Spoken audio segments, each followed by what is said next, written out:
on different sociological issues pertaining to the Indian context.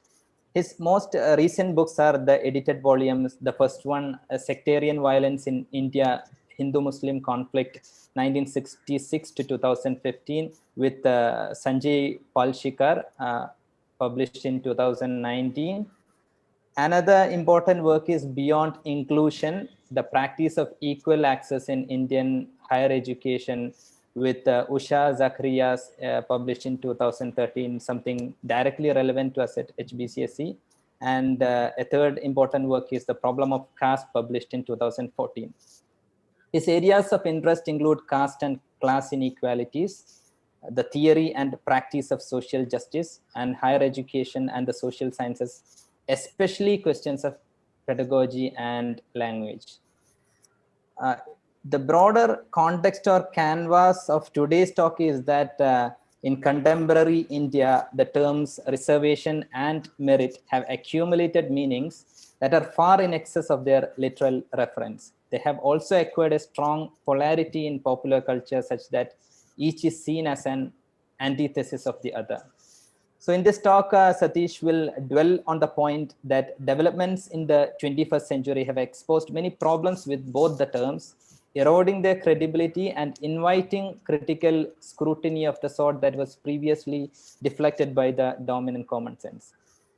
Satish will also point out that the use of both terms in contestations on the question of equalizing opportunities across social groups, particularly caste, is further complicated by the fact that much of the thinking on these matters is derived from the Western liberal tradition that decisively privileges the individual over the communities.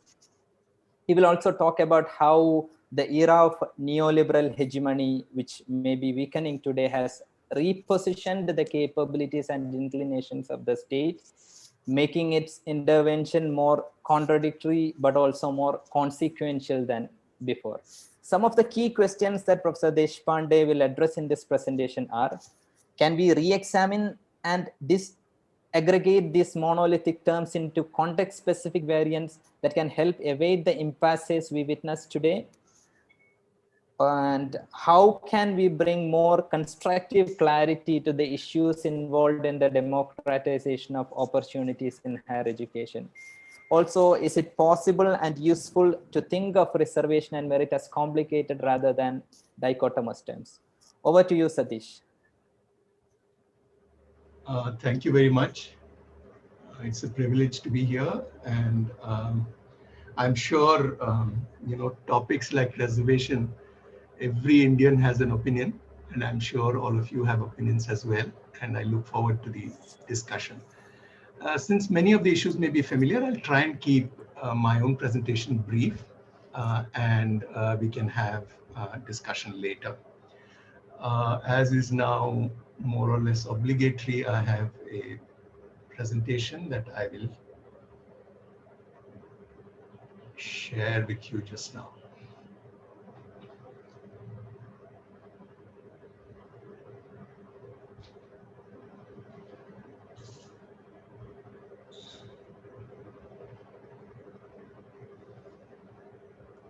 Is it visible?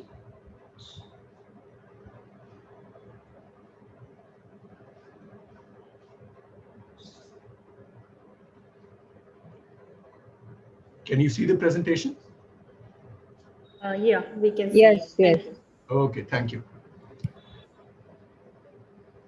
Right, so as Masud has already said, I'm interested basically in the ideological profiles, if you like, of both reservation and merit. Each of these words has a very eventful history in our context, as we all know, and therefore there is a very large overhang of meanings in excess of what might literally be meant by each term.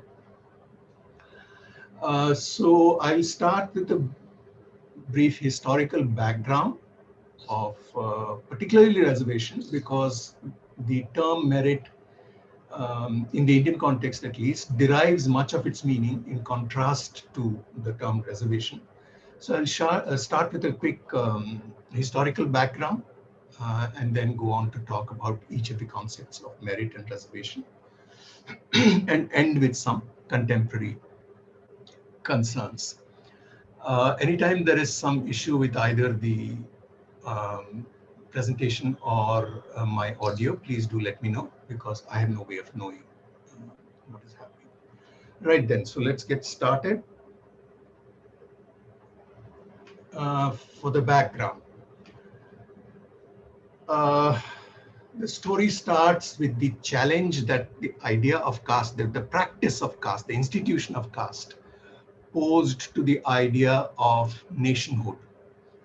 So as Indian nationalism took shape and gathered momentum towards the end of the 19th and especially during the early 20th century, it was faced with this challenge of, on the one hand, it was claiming, Indian nationalism was claiming to want to form a modern nation state. On the other hand, Indian society was undeniably defined by the social institution of caste, which affected every sphere of social and economic life. And the very idea of caste was based on separation and hierarchy, both of which are incompatible with the idea of a modern nation state, which requires horizontal citizenship, which requires, at least in principle, we know that there are inequalities in every society and in every nation state, but there is supposed to be an in principle equality of citizens in the modern nation state. And that is precisely what was not possible with caste, because caste is a system of in principle hierarchy rather than equality. So to cut a very long story short, a way out was found in a kind of a sideways manner with the Pune Pact of 1932, which many of you may be familiar with, which arose out of the controversy over, the bitter controversy over separate electorates. And the British were proposing at this time, with independence already on the horizon, they were proposing separate electorates for different social groups, like based on religion, based on the belonging to princely states, and also what we call the depressed classes, which are today's Adivasis and Dalits. As the creation of a separate electorate for the depressed classes would severely deplete the majority of what was left after the major chunk being taken by Muslims. The remaining, we won't get into the detailed percentages here, but effectively the claim of the Indian National Congress to represent all of India would be greatly trimmed, if you like, or restricted to barely little over 50% of the population. So Gandhi was very adamantly opposed to this and went on the very first fast and to death while in Yeravada jail in Pune in 1932, September 1932. And as a result, the depressed class leaders, including B.R. Ambedkar and others, had to back down. And in exchange for their backing down from the demand for a separate electorate, the idea of reservation was introduced. That is to say, a guaranteed inclusion in the proposed legislative assemblies for members of the depressed classes. So this is how the idea of reservation was born, in order to facilitate the birth of the nation. So please remember that reservation as an idea, at least this original idea, predates independence and is a precondition for the birth of the Indian nation. The same idea is taken up in the 1935 Government of India Act, which creates the schedules, the famous schedules of castes and tribes, which have now part of our national history. 1950, the Constitution more or less takes over the same, almost word to word, the 1935 Act, and continues that. But in the interim, in the Constituent Assembly, that is the proto-parliament, which met for a little over 2 years, and designed the Constitution, wrote the Constitution, which was adopted on 26 January 1950. During the discussions in the Constituent Assembly, what was originally intended as a cure, reservation, as a cure for forced exclusion of certain communities from society, this justification was implicitly shifted to the justification of backwardness. Various scholars have written on this, and you can look it up if you're interested about discussion, the kind of discussion that went on in the Constituent Assembly.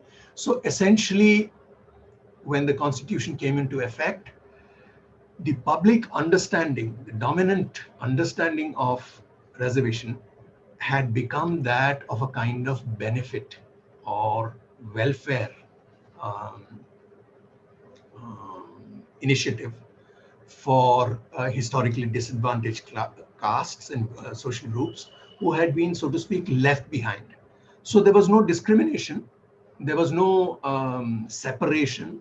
The nation was one, but some parts of the nation were behind other parts, and therefore to help those behind to catch up with the rest, things like reservation were introduced. So notice how this is a very important shift in the rationale for reservation. The Constitution also created for the very first time in Indian history the unmarked casteless citizen, a creature who had never existed before. Because with the promulgation of the Constitution, you could adopt the identity of a citizen of whom no further questions could be asked or need be asked. So casteless citizenship became available to the upper castes, and quotas were made available to the lower castes, but the condition of one allowed for invisibility or controlled visibility, and the conditions of the other made for a compulsory hypervisibility. So the lower castes were made hypervisible because they could only demand what the Constitution offered them by invoking their caste, whereas the upper caste could continue to take advantage of their historical advantages without having to invoke their caste. This model basically thought of caste as the exception. So policies like reservation were the exception, and castelessness was supposed to be the norm, and it was supposed to be a caste-blind constitution and so on in the Nehruvian era. But all of this ended with the Mandal upsurge of the 1990s, which basically put an end to the caste as exception model. So it exposed for the first time to public scrutiny the identity of the upper castes in independent India. Everybody knew that there were upper castes, but with independence, talk of caste, at least in the first decade after independence, first couple of decades after independence, had been more or less unofficially banned in the Nehruvian era. So the 90s are a major point of change. And it's also a major change in the economic sphere and the sphere of social policy because of the arrival of the, I've been forgetting to, arrival of the era of neoliberalism in India, which had started in the 1980s already in the rest of the world, and what might be called market optimism, that the market would solve many of the problems. It just needed to be unleashed, and it would take care of many of the problems that the state had been unable to solve for 4 decades.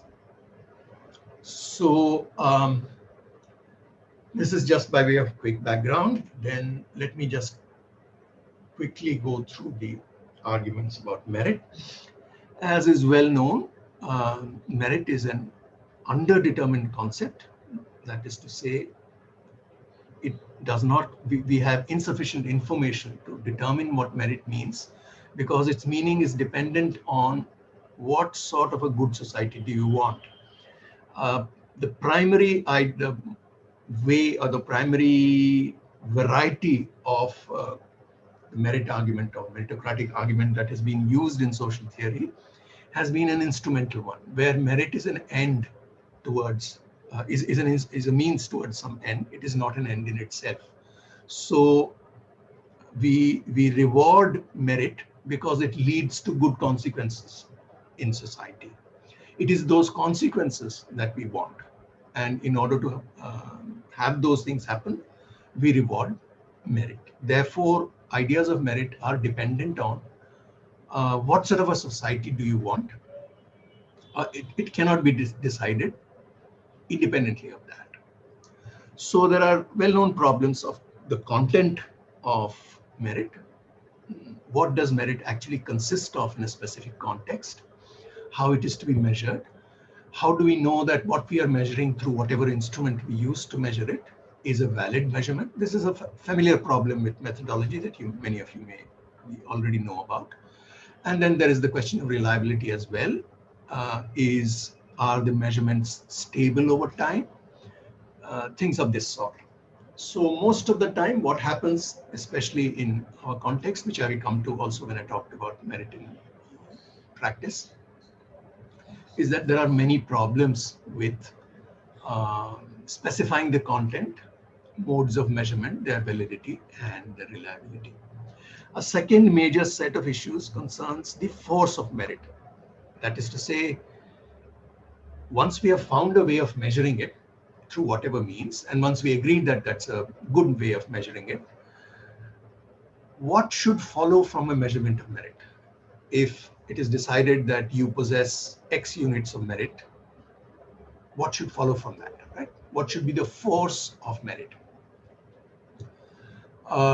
So here, again, there is frequently a tendency, as theorists have noted, to individualize what is in fact a neutral action. So merit inheres in actions, strictly speaking, but in popular ways of thinking, in common ways of thinking, we tend to associate merit with individuals, and we think of it as, sometimes we think of it as an innate characteristic of individuals. And this leads also to conflating it with deserts, what in moral philosophy is called deserts, or the deservingness of the individual. So merit often becomes a argument for the entitlements of an individual or a group of individuals, all of which are logically, conceptually, matters of some controversy. In practice, especially in the Indian context, merit equals rank in a competitive examination. So, as many writers have written, meritocracy is really a testocracy in most cases, and everything depends on this hierarchical ranking that is achieved, artificially achieved, through a particular test. And here the metaphor of, there are many variants of this story about, sometimes it's supposed to be Birbal, sometimes it's supposed to be Tenali Ram, searching for keys. Tenali Ram is searching for keys under a light. He's asked, where have you lost the keys? He says, inside where it was dark. Then they say, why are you searching in the light? Because this is where the light is. This is where I can search. So something of that kind works with the measurement of merit. We use measures that are convenient, that work, that are efficient, that are economical, and so on, without really being able to worry too much about whether they are actually measuring merit. So, for example, in the civil services examination, for example, I might give an examination in geology or geography or biochemistry or philosophy, And my performance in this examination is supposed to be a proxy for my potential ability as an administrator. So clearly there is a slippage involved here. But on the other hand, examinations, especially competitive examinations, especially in countries like ours, are very, very hard to replace because they are convenient, they are socially acceptable, they are economical, and so on. With merit in practice, there is a constant confusion of eligibility with excellence, especially in the context of educational institutions, where educational institutions are do not produce end products, they produce throughputs. So the person who passes out of an educational institution will join some profession or some occupation, and in the practice of that profession, she or he will produce social goods.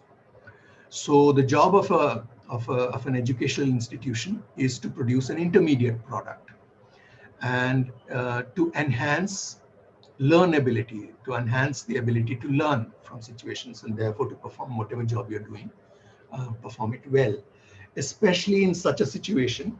To be so dependent on what candidates already know at the time of being tested for entrance is a problem that is well recognized. So instead of recognizing thresholds of eligibility, what we end up doing, because of the incredible pressure of numbers and a massive rationing problem, we end up speaking in terms of incremental excellence rather than absolute thresholds of eligibility. And within this, the force of merit here is winner takes all. And since only one method is used, and that method is a winner take all, in most situations, winner take all situation logic.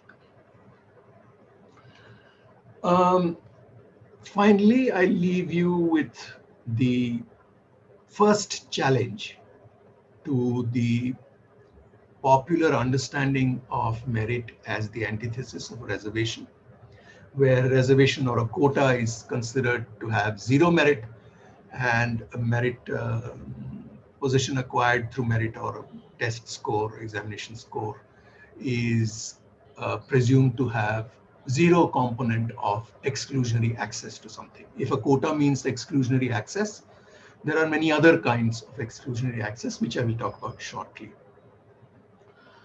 So today it's perfectly clear that there is fierce competition within quotas, and this is visible through more and more non-upper caste people, candidates, entering the unreserved category, particularly in states like Tamil Nadu and so on. And also there is the issue of multiple policy goals. The policy goals that have to be met by an elite higher educational institution is not only, as is endlessly asserted, the search for excellence, but also the equitable sharing of that scarce resource, that is access to that privileged training, the sharing of that resource equitably across various kinds of groups in society. So because multiple goals have to be met, the all or nothing type of logic that is usually applied, that only a test and the test applies to everyone, this kind of a logic is made to operate, which creates a lot of problems. We'll talk about this in the last part, where we think about possible alternatives. Finally, it appears as though quotas only value groups and not individuals, and merit only values individuals and not groups. But each side, each of these concepts in practice does actually give weight to groups and to both groups and individuals. So individual abilities do matter within quotas, and group-like access or lack of access does matter in the acquisition of merit. Moreover, most occupations and most practical job situations in life are what might be called joint products. That is to say, my success in an office or a company, or even in a, say, sports team, is not a matter of my own abilities alone, exclusively, but my own performance, my own success or the lack of success fundamentally depends on my teammates or my colleagues. So my performance is a joint product. I am not the sole author of my performance in most situations. And this recognition is often missing in discussions on merit. So let me go quickly to reservation. The main problem here is that the same name has been used throughout our post-independence history for what have actually been very different models. I've already spoken about the original model, which was basically substituting or countering the forced exclusion of certain groups, forced complete and total exclusion that caste society produces. This was being countered with what amounts to forced inclusion.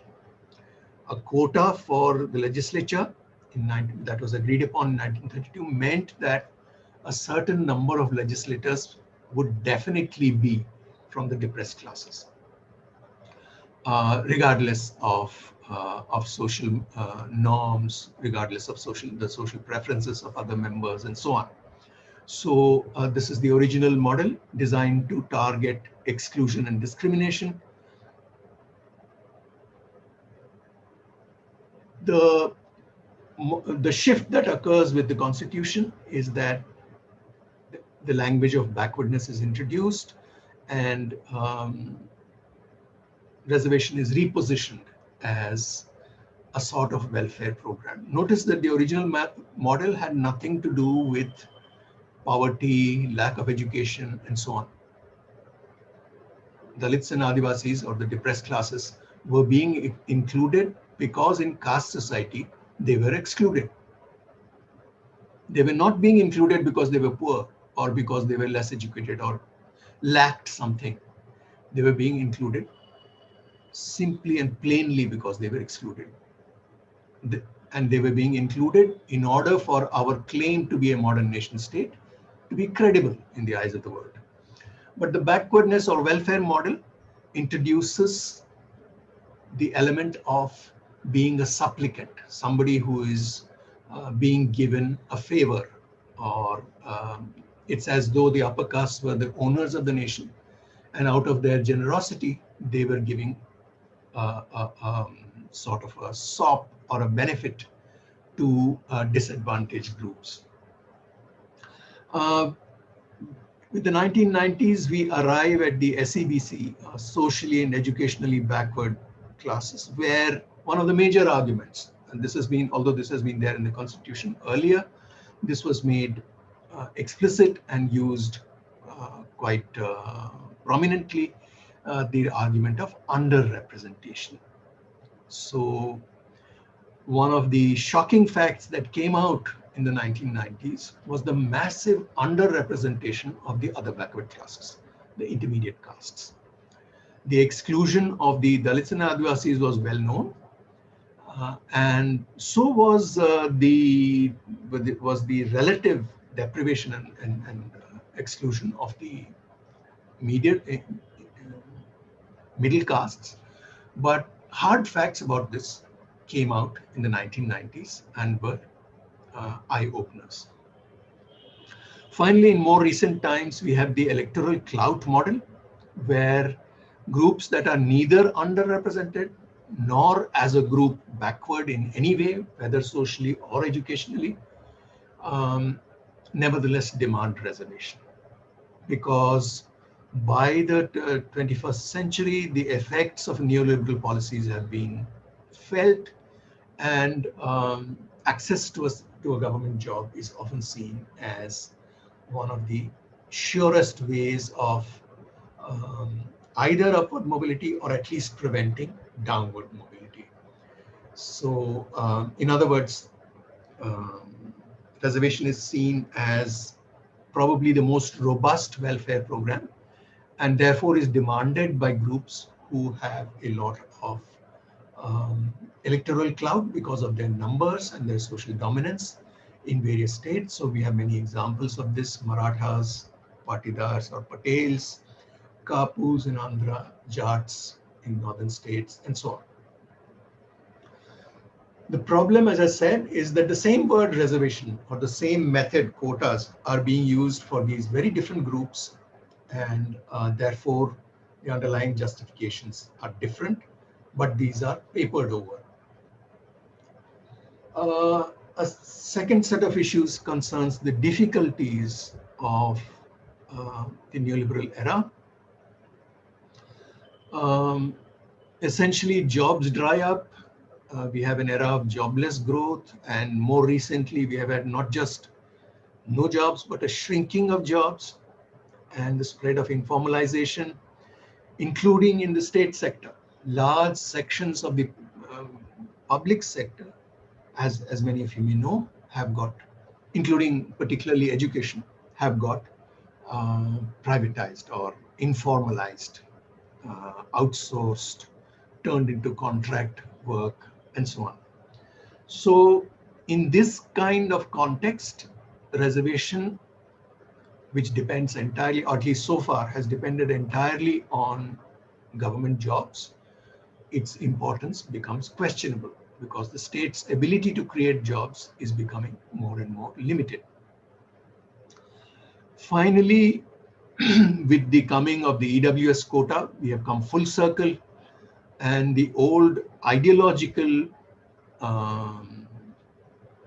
contempt for quotas can no longer be sustained, and we are presently, it hasn't yet crystallized, but we are presently in a state of considerable upheaval, ideological upheaval in terms of what can, should quotas mean, and so on. Finally, just as we said that the dichotomous positioning of these two, merit and reservation, is unjustified from the merit side, we are also looking at it from the reservation side. So if reservation is a form of exclusive access, that is to say a quota belongs or is available only for those who fulfill the requirements of that quota, such as belonging to a caste or a particular kind of group and so on, is this absent among those who don't avail of such quotas? So is expensive schooling, is it not a form of reservation for the rich? And aren't there countless forms of other reservation which don't get brushed under, painted in the same ideological colors as caste quotas, such as employee quotas? For example, my university has a quota for employees of the university, teachers and non-teachers alike. There are many educational institutions that have quotas for alumni. Then there is management quota, there is a domicile quota, there is own institution quota. The biggest quota in my department, for example, is for undergraduates from my own university, from our own university. But it is not called a quota, it is called the merit stream for reasons that will be obvious to you. So in other words, not having availed a caste quota does not mean that you have not availed of other quota-like exclusive access to resources. Let's take a look at some contemporary concerns. There has been an outpouring of writing on meritocracy in the last 5-6 years. It's really remarkable the number of books that have come out with titles like The Tyranny of Meritocracy, The Myth of Meritocracy, and so on. And I'll be happy if you're interested, if any of you are interested, I'll be happy to share a reading list with you because it has been quite striking. What has happened in the last 20 years has been quite striking. First of all, we have seen in the 21st century, the first 2 decades of the 21st century, the largest expansion in higher education ever before in human history. And this is not only countries like India, where it has been very dramatic, and China, where it has been very dramatic, but across the world, in Central Europe, in the Americas. So a record number of people are accessing higher education now. However, this has not resulted in any of the expected results in terms of expected consequences in terms of mobility. So that is why a term like massification has come up, where a mass of people now is able to access higher education, but the power structure, the privilege structure, and the structure of elites and so on has not really shifted much. And there is multi-country evidence on this from different kinds of economies, different kinds of histories and so on. And therefore, there is considerable concern that the simple story that was told about meritocracy, that once upon a time in the bad old feudal days, privileges and entitlements were on the basis of birth, but with the modern era, it's your merit or your ability plus your effort that matters, and therefore the present is an improvement on the past. But the recent past has belied these expectations, and therefore there is a lot of disillusionment with theories of meritocracy. So we come to questions of what might merit mean today when the economy is growing more and more opaque. It's being treated as though it belonged to the natural order. So just like you can't really do much about a tsunami, or you can't have a policy for it and so on, or you can't make a policy to have a good monsoon and so on. So too, the economy has become something like the monsoon, where it depends on forces beyond human control. At least that's how we have been taught to think in the recent past. And financialization has added to opacity, and we have this bizarre situation where growth rates can be sustained in terms of stock prices and stock markets and so on, whereas there is widespread immiserization in the economy. And this is not just the so-called poorer economies, but it's also in the middle income economies, the richer economies, and so on. So informalization and the quality of jobs have been declining, and precarity seems to be a way of life now. In this context, after 3 decades of neoliberalism and attacks on social welfare programs, the extreme importance of local networks and the dependence, our dependence on social networks and so on, has become visible in a new way today. And even in countries that are sworn by and believed wholeheartedly in the neoliberal story that the unleashing of the market would solve all problems. So in this context, in short, we need today more localized, disaggregated models of both reservation and merit, rather than the overarching, all-encompassing, monolithic ideas that we have had about them. So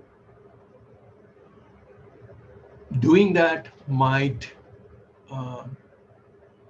reduce the heat around topics like reservation, where I've been speaking about topics like reservation for 3 decades, and it's a very volatile subject, and most people already have strong opinions and are unwilling to change them. So if we go to a more disaggregated, smaller scale, broken down versions of both merit and reservation, we might be able to do better than we have so far. I'll stop here and wait for questions and comments and criticisms. Thank you, Satish. Let's take questions. So you can either write in the chat box, or you can raise your hands, unmute and speak. Some of them are already have written in the chat box. But before that, I have a quick clarification. Satish, you use the word depressed societies. Usually the phrase I hear is oppressed people or oppressed society. What is the... Yes, that was the official term at that time, depressed classes. That's what it was called. I'm talking about pre-independence days. This is simply a term that was in use then. We don't use that term today. Okay. At the time of the Pune Pact, they were being the separate electorate that was being proposed in 1932 was for the depressed classes, as the British government termed it. So it was like a historical construct, like in the documents it is like that. That's what you're saying. Yes, yes. It's an official. It was an official term. Okay, okay.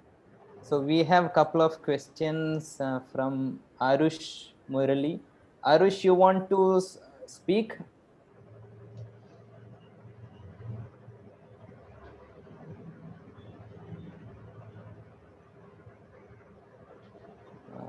His question is, but why equitable distribution? Why not equal distribution based on population, which make things more truly meritocratic?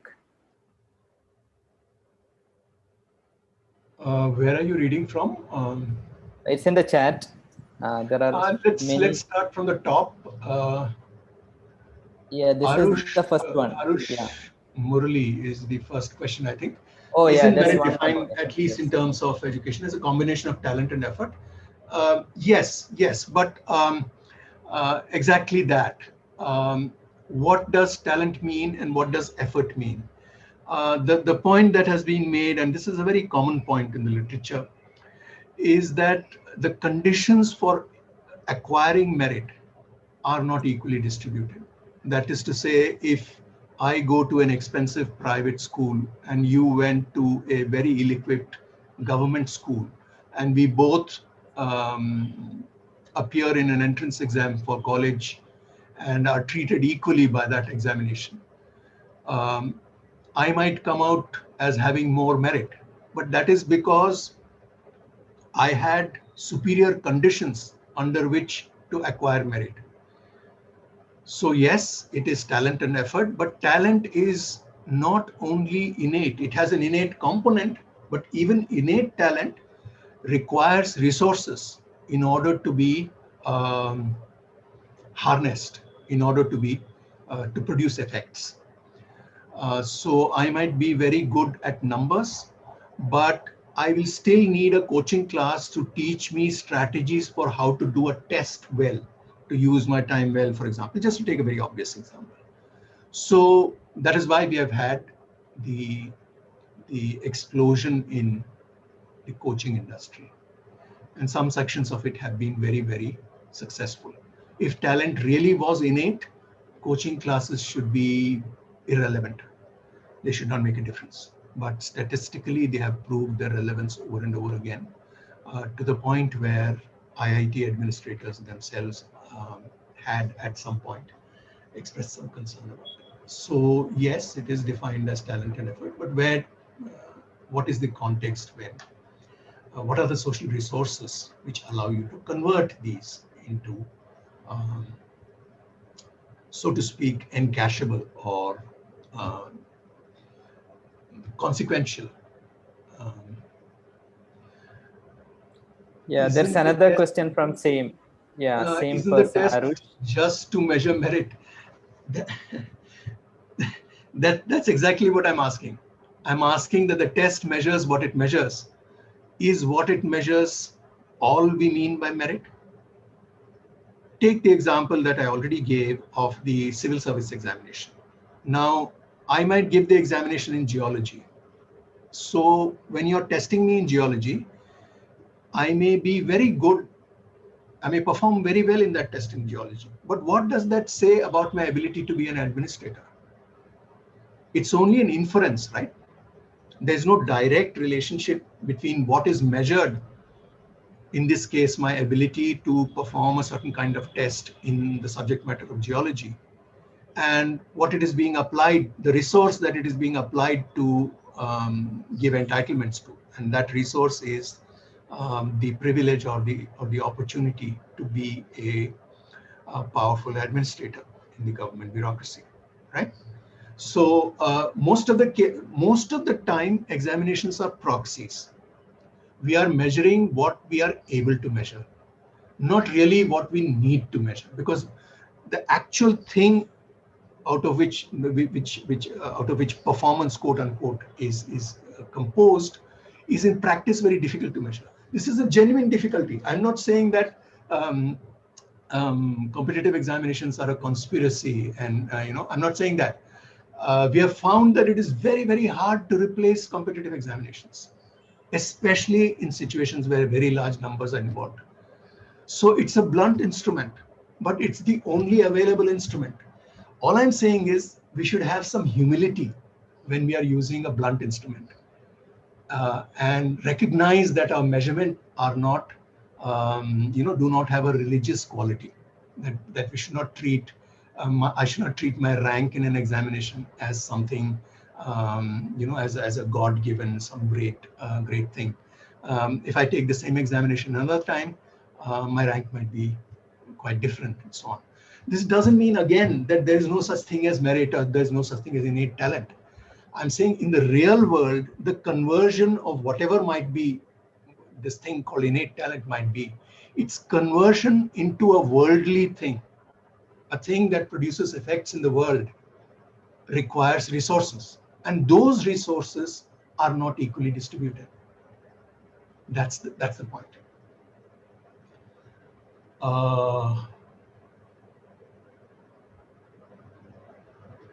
So Arush, I'm not sure if I've clarified things, but we can come back to this. Let me take one or two more questions, and we can come back to this if you are still in doubt.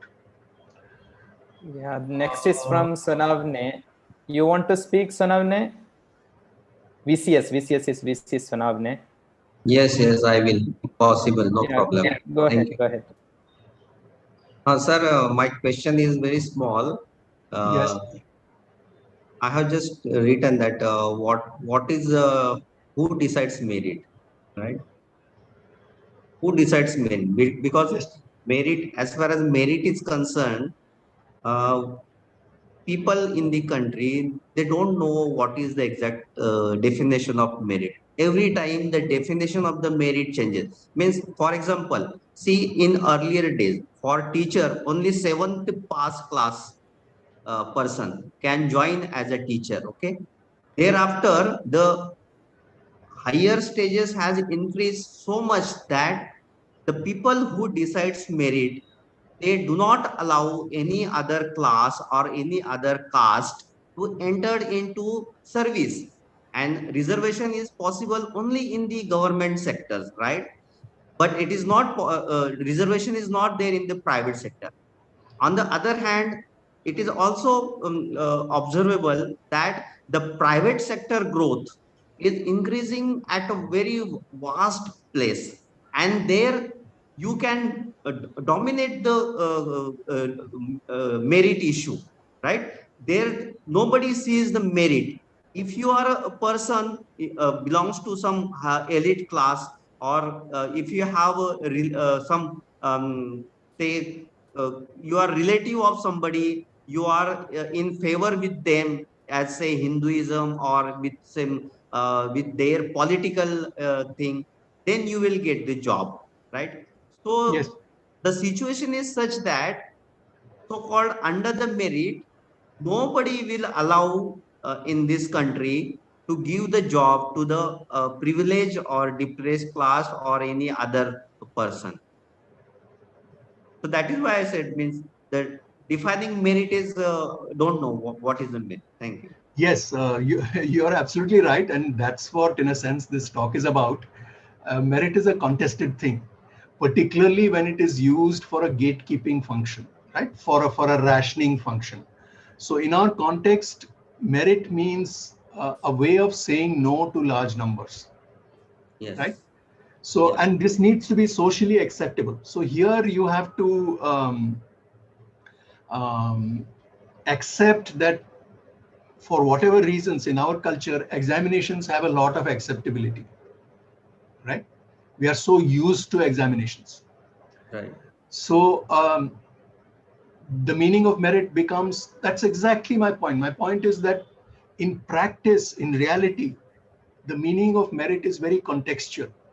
Okay, but But we sir, allot to it universal meanings. We allot to it a much larger, we give it much more weight than it actually deserves. Right? That's so, I'm in agreement with what you're saying.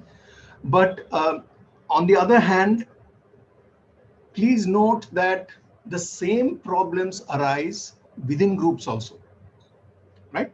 You're saying, say there is let's say there's a group, let's say women, who are traditionally excluded, and we are all agreed that there's plenty of evidence, and therefore they require a quota, right? But within that quota, will my being a woman be both necessary and sufficient for me to gain admission? You will still have to apply some more criteria, no? So what I'm saying is that the mutually exclusive thing, you're right that who gets to decide what is merit in which context and so on, these are questions to be asked, right? But they don't go away if you have your ideal situation. If you have just one group or whatever, within that also there will be the same problems. So devices for rationing, to justify rationing a scarce resource, where the number of claimants to a resource is much larger than what the resource is, we require some method, and that method has to be socially acceptable. So we have the examination and marks and rank and all of this. But this is very contextual.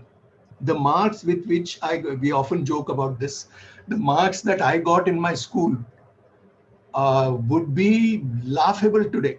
Today, unless you have in the school leaving examination, unless you have above 98%, you are not part of the human race, right? My school leaving percentage was 83 or 84%, and I was within the first 100 in the country, right? So what is the meaning of this? Today, if I tell somebody I got 84%, they feel very sorry for me, right? But the meaning is completely different. As you're saying, at one time, a 7th pass person was a rare person. Therefore, he became a school teacher. Nothing wrong with that. Is there anybody better, more qualified then in that situation? So exactly my point. Merit in practice, in reality, is context bound, right? It has meaning only in certain situations. We should not give it a universal meaning, that, merit with a capital M, as it is normally used. That's all I'm trying to say here. But do remember that you will still need some devices for distributing resources. You need a method to distribute resources, because that problem won't go away. And it's not only a problem between groups, it's also a problem within groups. Okay, Deepa, go ahead. Okay, thanks, Mashood. So I think in interest of time, I'll just ask the second question. This is regarding the doubly marginalized population. So let us say if I'm a woman and also represent from a marginalized tribal community, yes, and me being treated separately how is this considered? I'm raising it in terms of like when the intersectionality discussion started, often this population was considered as doubly favored because now you are ticking two boxes rather than one. So how does our law treats this case of doubly marginalized population in reservation context? Yes, your question is a very good and a very complicated question.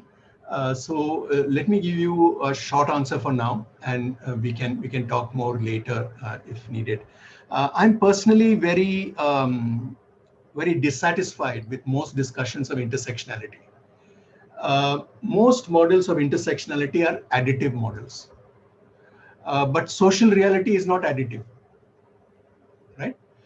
We need a very complex, again, context-based way to handle intersectionalities.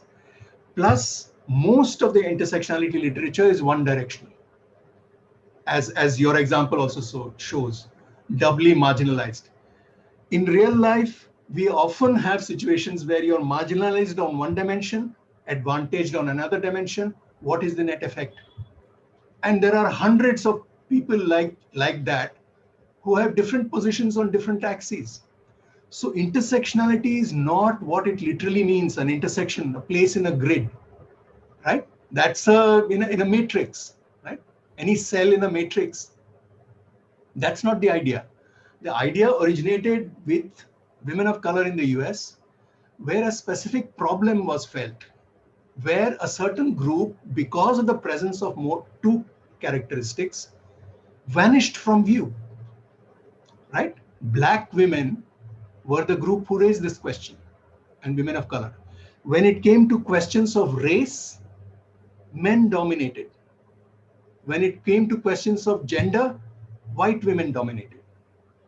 So if you were neither white nor male, you vanished. You were not seen, right? So it was not a problem of additiveness, right?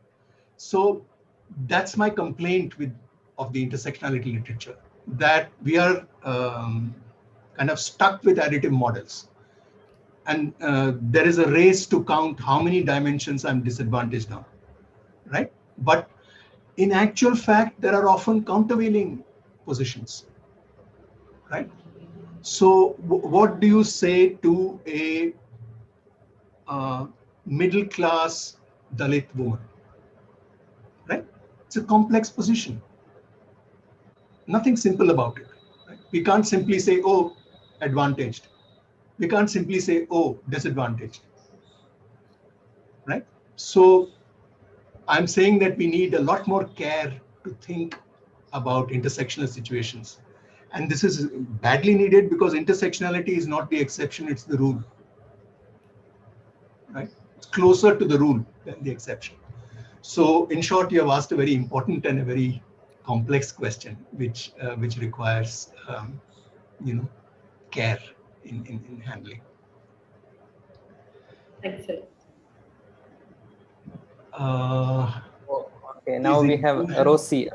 Yes, an appropriate term. Sorry, would you like to restate your question? My mic. Yeah, my mic is not working, so it's very noisy. Okay, I'll read it from here then. Is everyone able to see the chat, or should I read out the question? Everyone can see. Is inclusion an appropriate term concept to describe reservation? Authors have pointed out that the term inclusion came into official discourse with the rise of neoliberalism and carries the connotation of tokenism without structural political. Yes, that's a possibility. I was thinking of inclusion as the opposite of exclusion. And I was specifically thinking of caste exclusion, where he has a follow-up to that. If you want to, like another comment, I don't know whether it's just below that. Yeah, see, this is also related to the rhetoric or the discourse of multiculturalism, right? Multiculturalism is also about inclusion. It's also about diversity and so on. But a striking feature of multiculturalism discourse is that it is not hospitable to ideas of inequality. right? So where inequality is a fundamental aspect of diversity, we cannot simply speak in terms of diversity.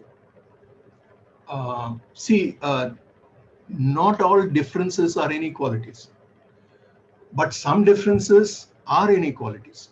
And if they are inequalities, their quality changes, right? The nature of difference changes when it can take the shape of inequality, or rather than when it is simply a more neutral kind of difference between which there can be no hierarchy, red versus blue, right?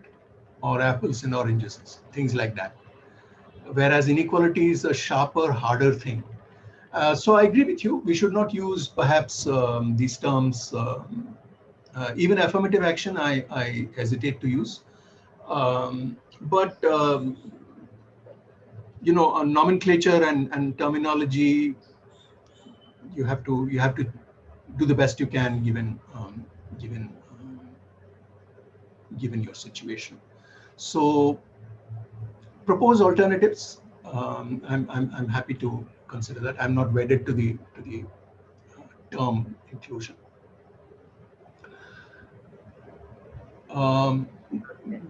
Your connection to neoliberalism requires a little more detail, because what neoliberalism is talking about is market inclusion, and if you are excluded by reason of not being able to afford something, that doesn't count as exclusion under neoliberalism. That's simply the market working. Okay, Arush has another question. Let me take others and come back to you, Arush. Yeah. Karen also doesn't. She has some problem with the mic, so. Okay, Karen, did I hear you correctly that you claim that the government is not able to increase jobs? Yes, that is exactly what I'm saying. The government's ability to create jobs has been severely restricted. And there's data on this. I mean, this is not anything new. Some things happen. You will read a lot about it in the newspapers, particularly before elections, as a kind of gimmick. Announcements are made about X number of jobs are created, and every government does that across the spectrum. But after the election, the actual hard sort of jobs created is often a small fraction, and it is objectively can be established that the job creating abilities of the state have declined considerably. And currently, that's why the state is wanting to sell off public sector units, because it is basically the state is broke today. And creating jobs means creating liabilities. And in fact, there has been a hidden kind of erosion of the state sector internally by the informalization of jobs that were previously within. And this must be happening in every institution. In my institution, for example, the university used to employ gardeners, security guards. It no longer does. It is waiting through attrition to ease out the ones that have already been employed. All further appointments of gardeners and so on are made through subcontractors.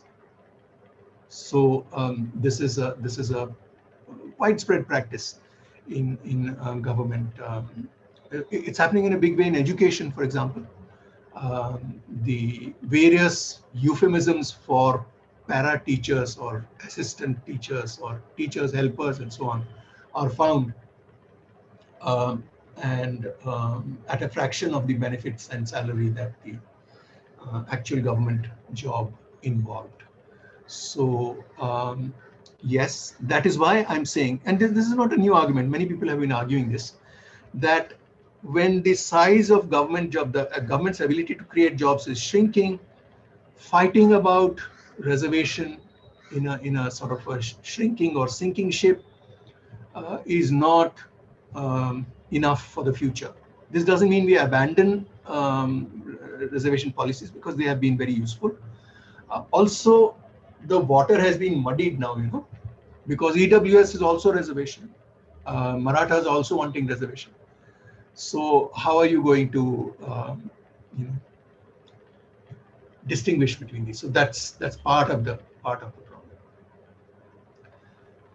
Ginath has written something. Before that, Abby has raised her hands, so she wants to speak. Yes. Before Abby, go ahead. Hi, Professor Deshpande. Yes. Hi. I have a comment and a question. A comment first on the construction of merit itself. It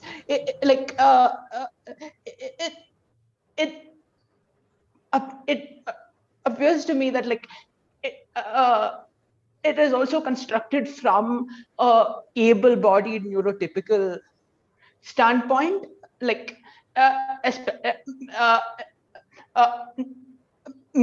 as a autistic person who is also dyslexic.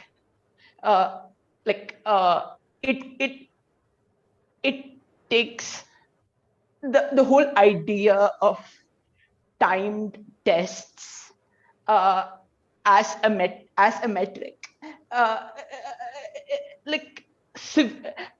privileges neurotypical people disproportionately over neurodivergent folks, and the very fact that people with certain kinds of disabilities do not even have access to certain kinds of testing to certain kind of testing methods,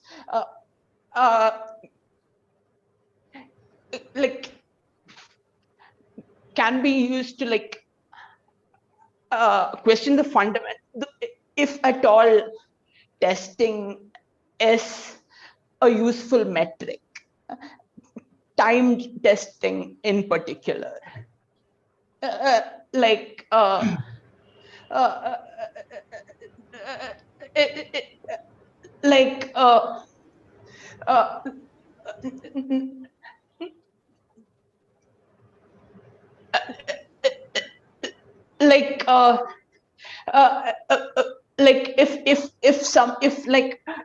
a testing, if for instance, if a testing requires drawing certain things, and a person has tics, and the standardized testing procedure do not allow for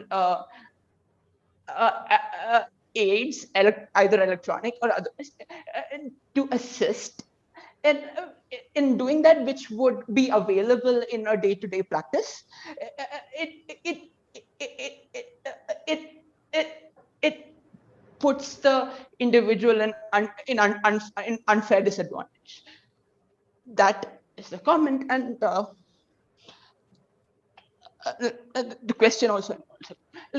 Recently, the Karnataka state government had a 1%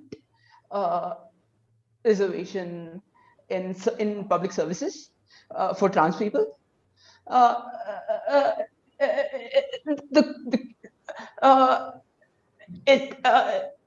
The thing is that there is reservation in employment, but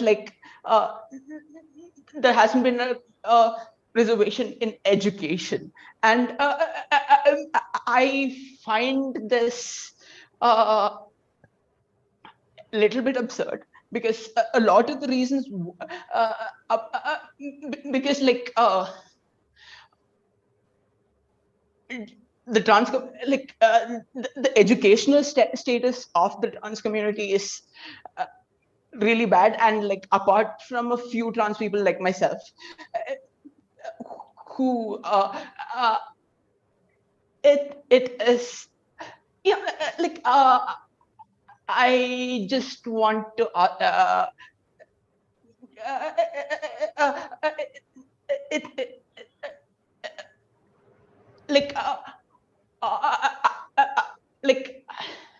I find this particular approach that the Karnataka government has taken, non-ideal. I want to hear what you think about it. Yes, thank you, Abby, for this question. You're raising one of the central ironies of the whole testing,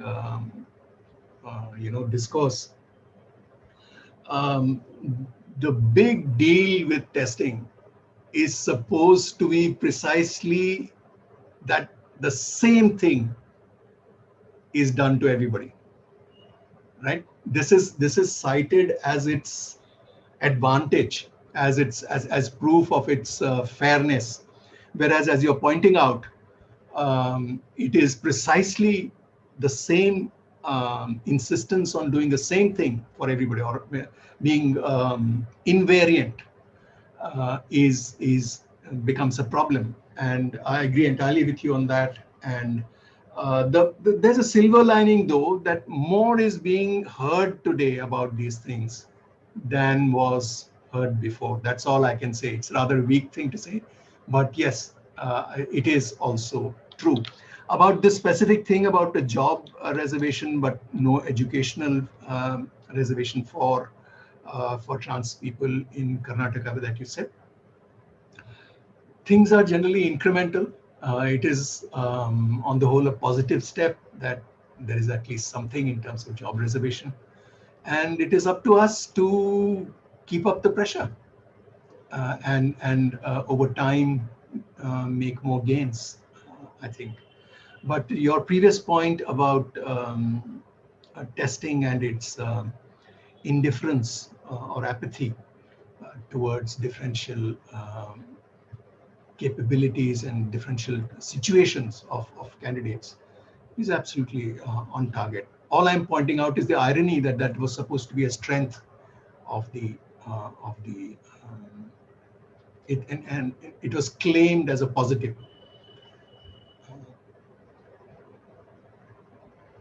Can we? Yeah, Jeenath, you want to speak, or I think, yeah, you can read, or if you want, I can read. Whose question are you? Jeenath Rahman. Jeenath Rahman, 4:27 p.m. The influx of neoliberal policy and opening of the market. Unequally moral ways. How can inclusion in such system be any help to the masses? Yes, I mean these are the ironies that we are talking about.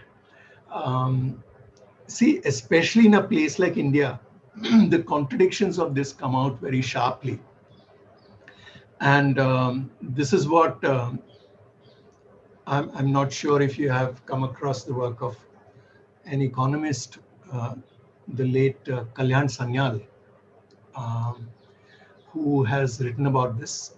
There's a book called Rethinking Development. There are also several articles that I would recommend that you take a look at, where he's talking about precisely what you're mentioning, that in what might now be the beginning of the post-neoliberal era, the effects of the neoliberal era are being felt in full. And in places like India, we have a situation where the accumulation by dispossession is happening on the one hand through the neoliberal market, and on the other hand, the state must undo or reverse this through palliative welfare programs like MG Manrega and employment programs, other kinds of welfare programs. So there is, at this time, according to Sanyal, an outside of capital is being created, which is being managed through a different logic. Now, there has been a lot of debate about this. I'm simply pointing to this as an active issue that social theorists are debating. So you are right about this. The contradictions are very, very visible.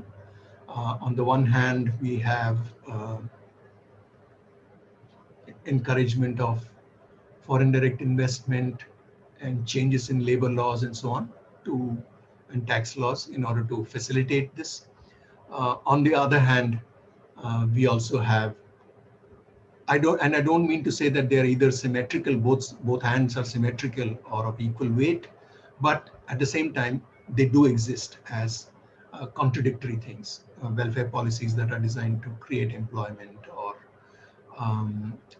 create some sort of cushion the impact of the harshness of the market somewhat.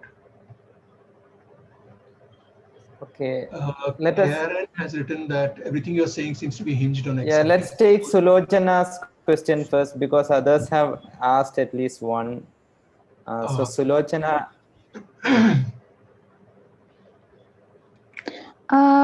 Yeah, I mean, actually, to be fair, it's something I wanted to ask, and I had typed it out even before the talk. And so now that I thought it was a good occasion to bring it up, and because I want to do something about it, and as a new entrant in academia, I am really looking for examples to follow in this regard. And I urge all of us to actively do something about it and also show me how it's done really.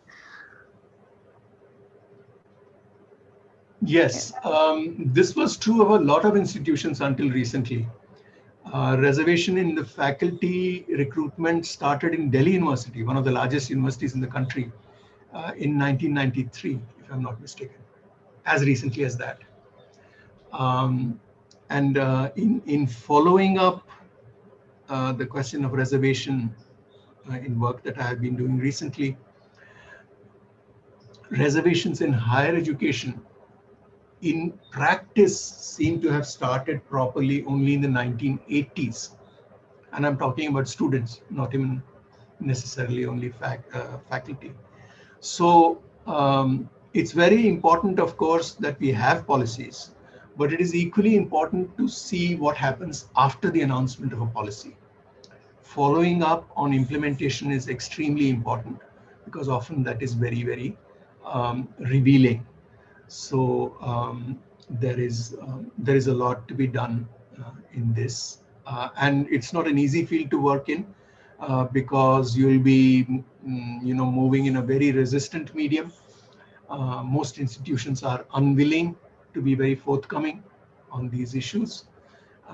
IIMs, for example, some faculty have been waging a long battle to make IIMs introduce reservation, and they have resisted so far. So yes, there are many such battles going on, and as you say, if TIFR is one such institution. See, this doesn't mean that the exact same policy should be followed in the exact same way in all institutions. In more privileged institutions, one would hope that innovative methods can be found to do better than a standard one-size-fits-all type of policy. But time after time, we are disappointed. Institutions that have the resources, that have the capabilities of, on their own initiative, designing better policies for reservation or reservation-like policies, don't really take the initiative unless they're forced. And this has happened so often that this seems to be the standard way. So good luck in your efforts. Thank you. Satish, I have another question. Like, what do you think, like, because of the COVID, many things are radically changing. So how is that going to, like, as a variable change the, I mean, is it going to be a key variable in this discussion, or is it going to impact? Yes. This is again a very important question. It's a global question, not just for us. The lasting impact of the pandemic in many ways. Now we are seeing in many countries in the world today, we are seeing the coincidence, they're happening at the same time, of the pandemic and of unprecedentedly authoritarian governments, unprecedented for that country, right? So we have Brazil, we have USA, Hungary, Turkey, India, many countries where this sort of thing is happening. And it so happens that a pandemic has come along at the same time. Now, many of us are obviously across the world are concerned about this and are thinking about it, and the impact in terms of political practice is the most immediate impact. So much of our political practice has depended on particular spatial forms. The coming together of people in a space has been one of the fundamentals of political practice. Now suddenly that is made not available, and made not available not only through executive action of the state, but it is made not available only also in a moral sense. That if a political group insists on holding a meeting, a mass meeting, it is accused of being irresponsible, and it itself wonders whether it is being irresponsible and so on. So the spatiality of our politics has been altered, and perhaps effects of this will continue. The shifting of most relationships to the online mode or the virtual mode. What are the consequences of this? Again, I'm not sure. I ask myself this question. My practice as a teacher, all of you are also concerned with the act of teaching and pedagogy as such. What will be the impact on pedagogy of this sustained period of purely online contact? So these are many, unknown. The answer is as yet unknown to this. There is no doubt that these are going to be relevant issues, and these are going to have consequences. They're going to have an impact. Exactly what that impact will be, how long it will last, these are things we have to wonder about.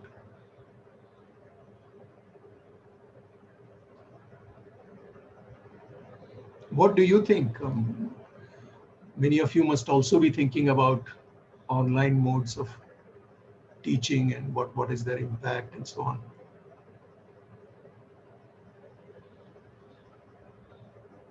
How long are you going to be available? We have a couple of second round questions in the chat box. I'm happy. I can be here till another 40 minutes even.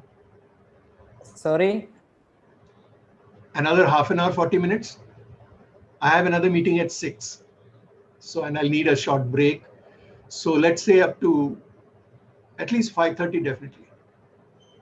Okay, so people who have other appointments, they are free to leave, but those who are interested, Satish is going to be here till 5:30.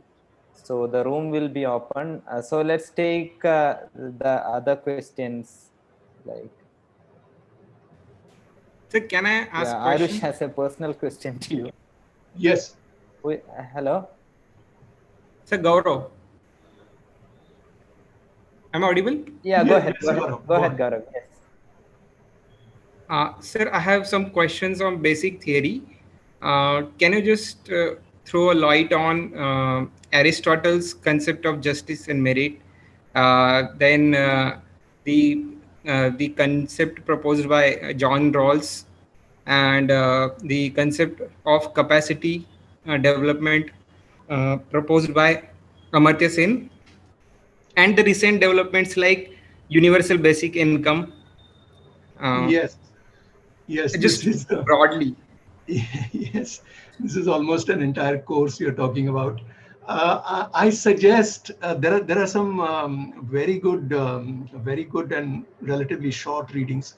I strongly recommend, unless you've already read it, Amartya Sen's article called "Merit and Justice" in a book edited by Kenneth Arrow, Samuel Bowles, and Stephen Durlaff. Called Meritocracy. I'm forgetting the title of the book, but if you search for it, you will find it. And Amartya Sen is the lead essay, is the first essay, and it's called Merit and Justice, where he talks about much of this. I also recommend Martha Nussbaum. She has written a lot on, particularly in relation to Amartya Sen's work on equality of opportunity and equalizing opportunity and so on in this context. Lani Guinier, that is Lani, Lani Guinier, Guinier.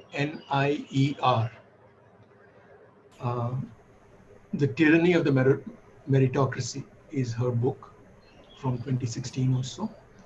Yes. Take a look at that. Where it's very much situated in the American context, but it does get into theoretical issues and so on.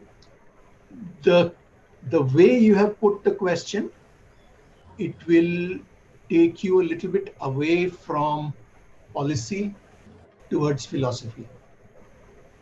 Okay. Right? So there is a whole host of moral philosophy arguments, deontological arguments about the dependence of ideas of merit on ideas of the good. So as such, the idea of merit is a derivative idea, as Sen also argues in that essay I asked you to recommend it to you. So therefore, having context-free or context-less ideas of merit does not make sense. So any idea of merit you have are contingent on what a particular society at a particular time values. Among the major issues, there are of course a whole host of issues, but among the major issues that are relevant here is the very issue of inequality itself. Somebody else was also asking that question, so I'll add it on here. If reducing inequality is considered a good by society, then any notion of merit must include or leave space within itself for the reduction of inequality as a goal, right? So in this sense, if you keep multiplying such examples, you will see that the idea of merit is an end result. It's not a starting point. But in our debates, particularly in popular culture, we often treat merit as an a priori sui generis concept that always already is in existence, and we always already know what it means, and there's no like doubt about it, or there's no debate about it, and this is simply not true. So you have raised a very vast area, So can you please throw light on the recent discussions going on across the world and being proposed by some of the capitalists also, the universal basic income, and to some extent Indian government is also trying to implement those things in various forms, like the PM Kisan and many other, and this Nyay scheme was also proposed by Congress in their manifesto, was the same. Yes, I think the universal basic income idea is too abstract right now, in my opinion, for us to form any strong opinions about it, at least in the Indian context, because so much depends on, see, this is related to the direct cash transfer type of idea, where so much depends on what is available. Okay, the government gives you X amount of cash, but what can you buy with that cash? What is available around you? What is feasible for you to buy with that cash? This question is a completely independent question, right? So unless you tackle both questions together, what will happen after the transfer of cash? What will happen after I get my universal basic income? I feel that it is too incomplete an idea for us to form opinions about. That's my opinion. I know that there is a long literature and there's been a lot of debate about it, but I'm not very familiar with the details of that debate.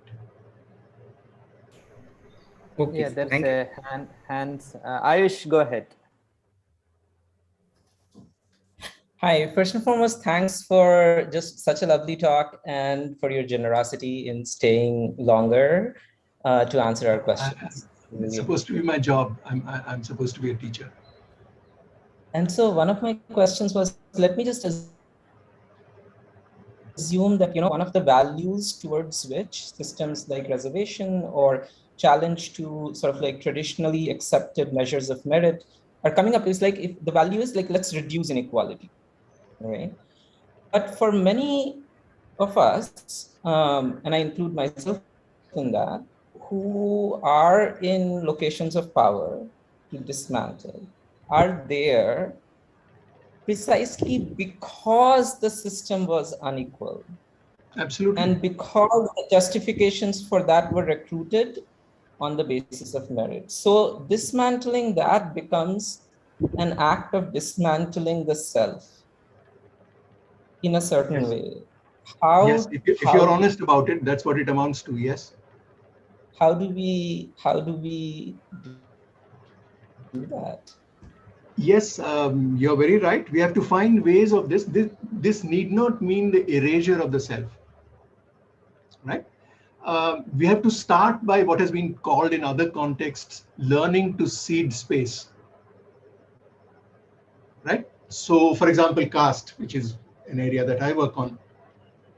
In the last 10 years, we have become, at least in the academic world, we have become more conscious of the need sometimes not to speak for, but to cede space, right?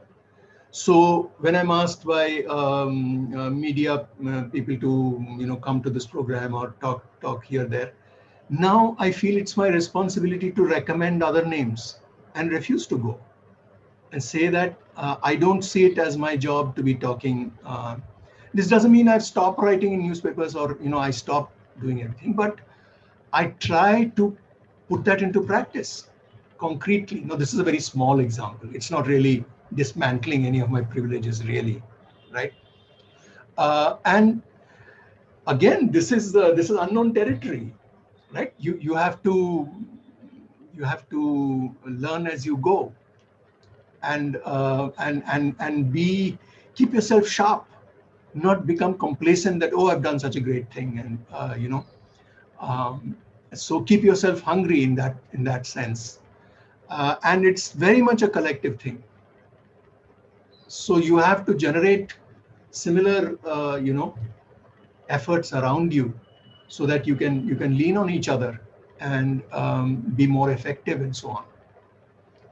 But it need not mean I refuse to think of it in terms of altruism or in terms of sacrifice or stuff like that, because that's a very dangerous road to take, because then again we are back to the seva mode, the seva mode of politics, which has landed us today where we are. Yeah, I mean, right? In some sense, dismantling the self could be a way of actually remaking the self, right? Like to look at ourselves honestly. Yeah, see, at one level, it's not the whole thing, and I know that this can be misunderstood and so on. Reflect on, as I think it was Sarojini Naidu who said that it costs a great, how much it costs to keep the Mahatma poor, right? So I'm not saying that's all he was doing, but I'm saying that kind of thing, that seva mentality, that sacrifice thing, naturalizes privilege. If a politician is not supposed to earn a living from his job, that means only those who are independently wealthy can enter politics, which is what happened in the initial thing. So you're in the seva mode, right? You're giving up your huge practice of law. You're giving up XYZ, your some zamindari privileges to enter politics. Now, this is a very distorted kind of politics. It's the politics of ventriloquism, where you're constantly speaking for someone else. And that, I think, is unsustainable as politics, as we have discovered, This doesn't mean necessarily, of course, that somebody who is belongs to the right identities and the right categories will necessarily be a good politician. Right? The opposite doesn't follow. But nevertheless, we have to start by seeding space and then explore how we can do more. Thanks. Thank you so much. Welcome. We have a couple of comments and follow-ups in the chat box, and Abby has raised her hands. So whichever you want. Abby? Yeah, Abby. Abby, go ahead. Hi. Hi. Yeah. Hi. Hi. You post I just want to comment on the effect of the pandemic, from a purely anecdotal basis of from my experience, and from me being part of certain queer and disabled spaces.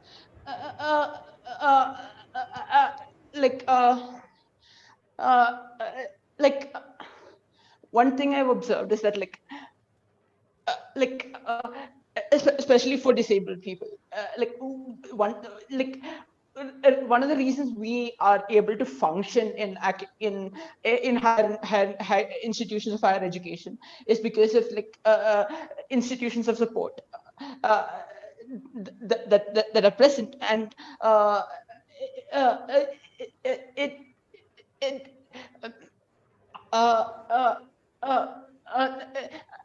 one thing that happened after when the pandemic started is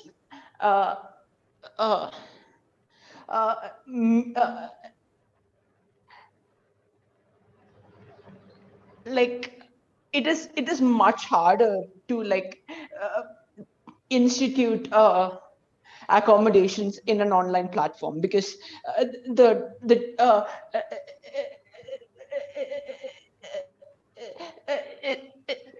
because all of the disability accommodations are designed with a fixed physical institution in mind, and when the whole pandemic started, there has been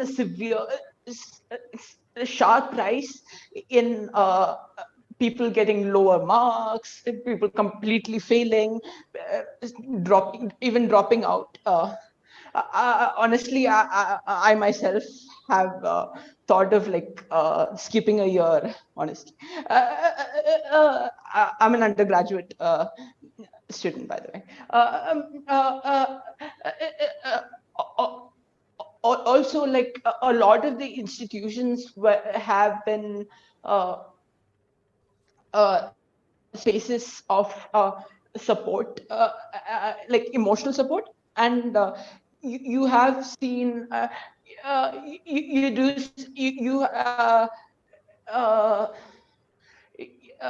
you have seen increase of violence towards both disabled and queer people, because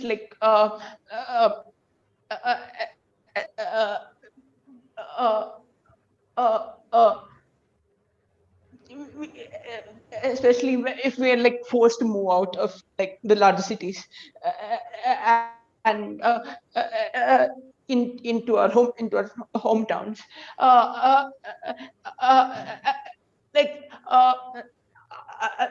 There has been a complete dismantlement of support, both within the institution and support structures created by our communities, and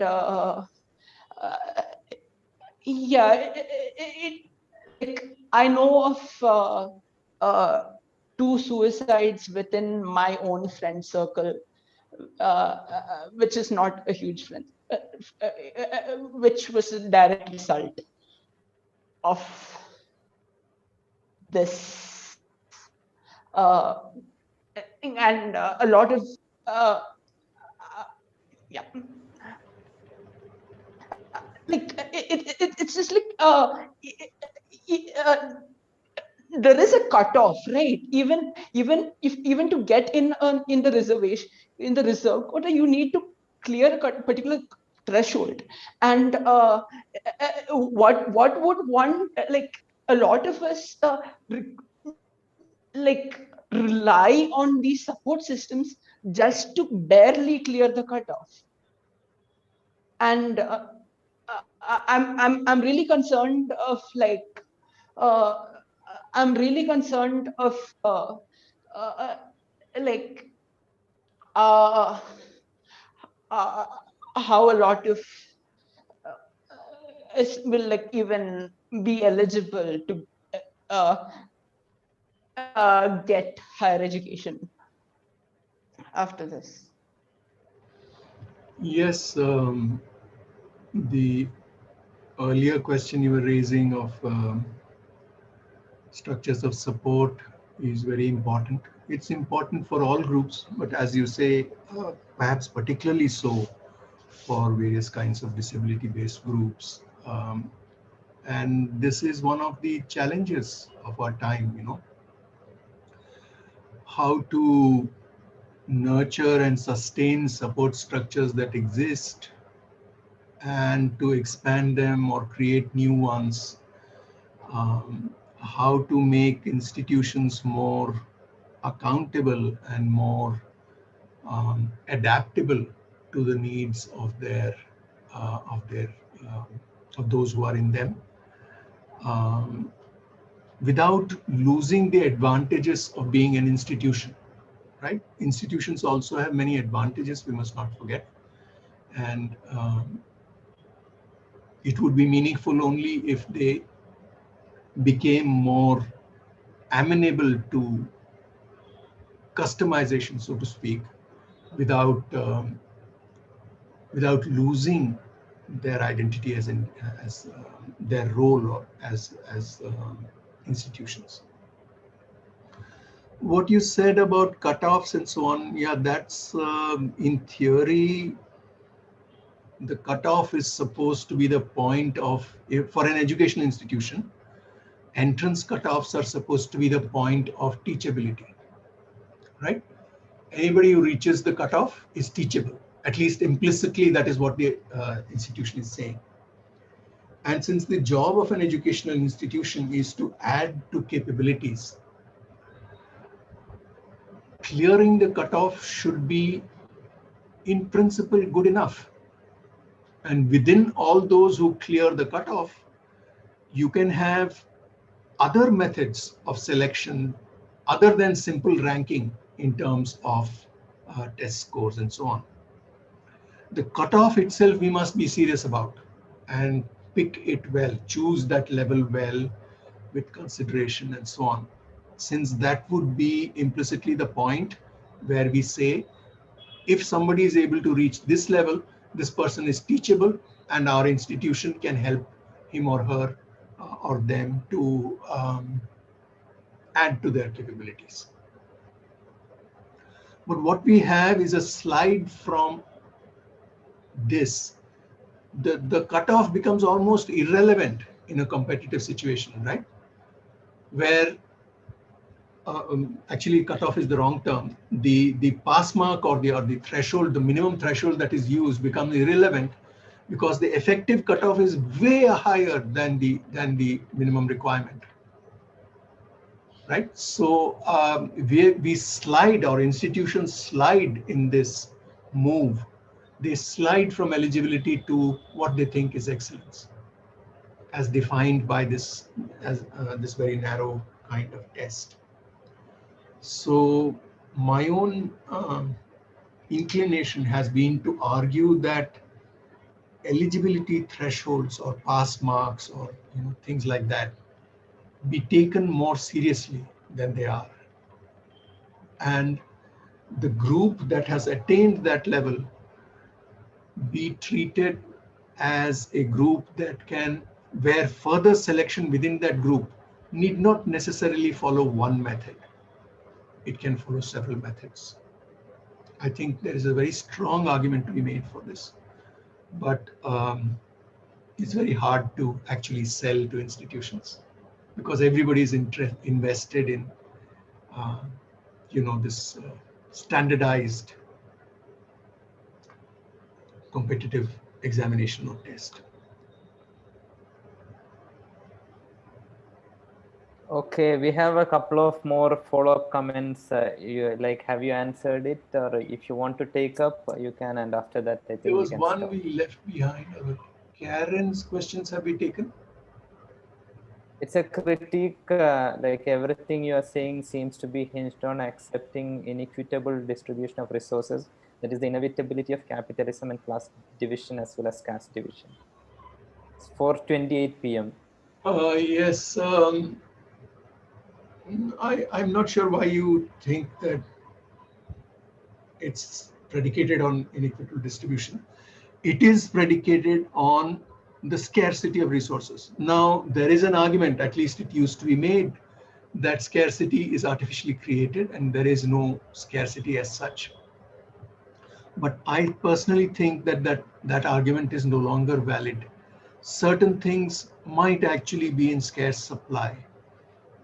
They might not be as scarce as they are made out to be today by the current system, but I don't think we have yet reached a stage where we can simply write off scarcity as artificial and as concocted. So we do need to think of how we will apportion or distribute resources when there are more claimants than there are than there are resources. So this problem is not going to, I think, go away.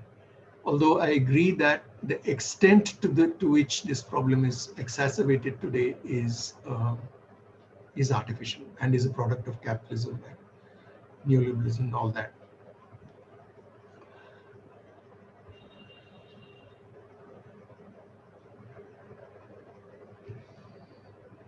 Okay, I think anything else? Yeah, Rosie's comment is a follow-up of you mentioned like state can't create like jobs. So yes, I already addressed that. That's exactly true. It is too poor to create jobs today. At least in the numbers that are required.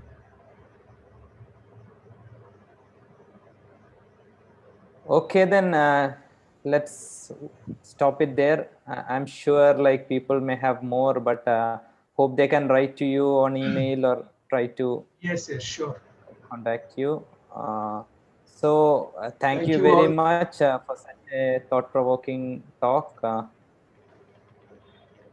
Yeah, let's all join our hands together to thank Professor Deshpande for being patient and